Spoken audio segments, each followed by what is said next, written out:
Hello everybody and welcome back to the Greasy Spoon. I am David and today we're going to do a little bit different. I'm not cooking a whole meal today. I'm going to be eating leftover pork chops from last night, but I'm going to be making them into a sandwich. It's going to be a basic sandwich, so I'm not going to actually show that, but I will be making a country gravy to go on the sandwich. And so I know a lot of people don't know how to make a gravy, but I'm going to show you the easy way to make a country gravy. Pretty simple, not much to it. So let's get it started. Alright, so for this recipe, what you're going to start out with is a half a stick of butter. Throw it in there to let it start melting. And whenever you're melting this butter, you gotta do it over low heat. Pretty much this whole recipe is all just over low heat.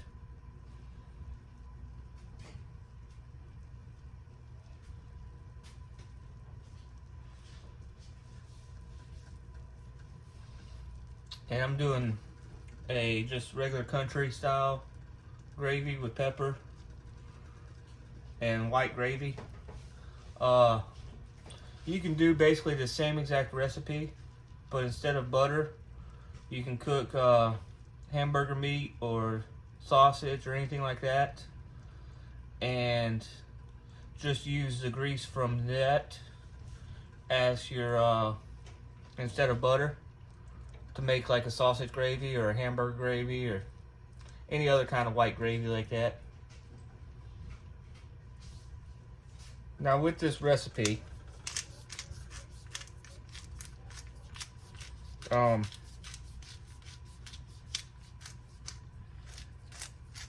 what I'm using with it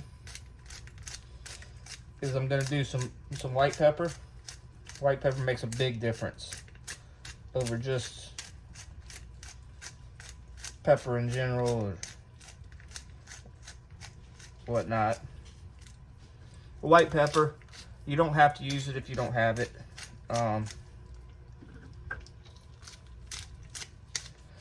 But I use white pepper.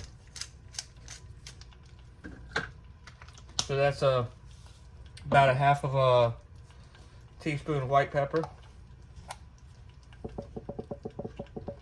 half a teaspoon of black pepper,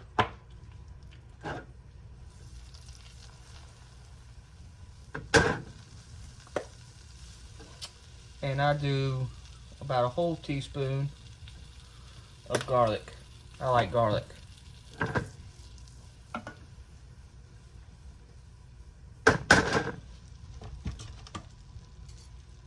Have your whisk ready. And then also about half a teaspoon of salt.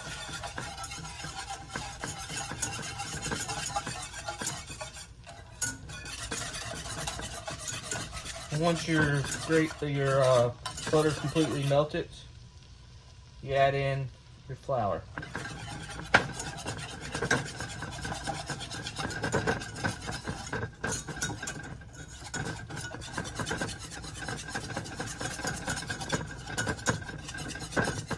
You're going to whisk that together until it's good and smooth.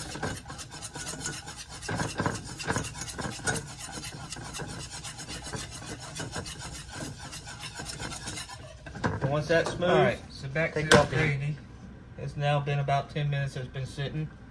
You're going to add 2 cups of milk into it. And then whisk that all together.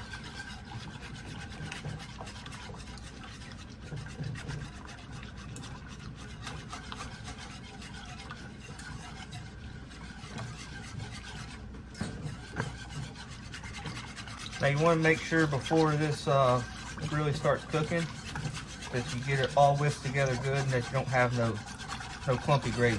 Now whenever you're cooking gravy, you never want to leave it sitting too long without stirring it, because otherwise all your flour will burn to the bottom. That flour will settle in that water or milk or whatever you're using, and it will burn.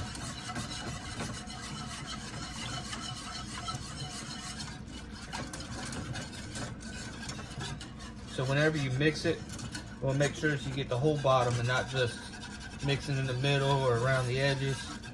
You want to kind of change it up a little bit and mix every direction.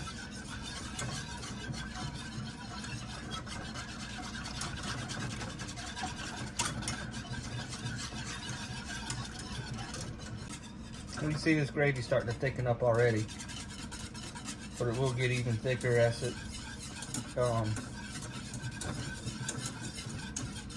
we go.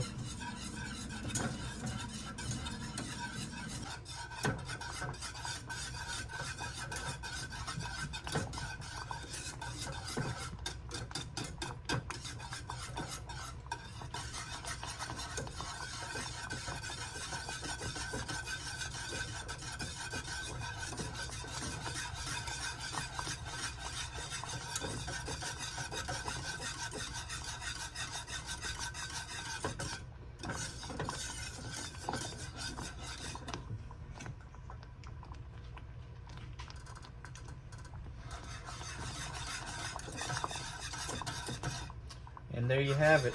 That's a simple 10-minute long homemade gravy.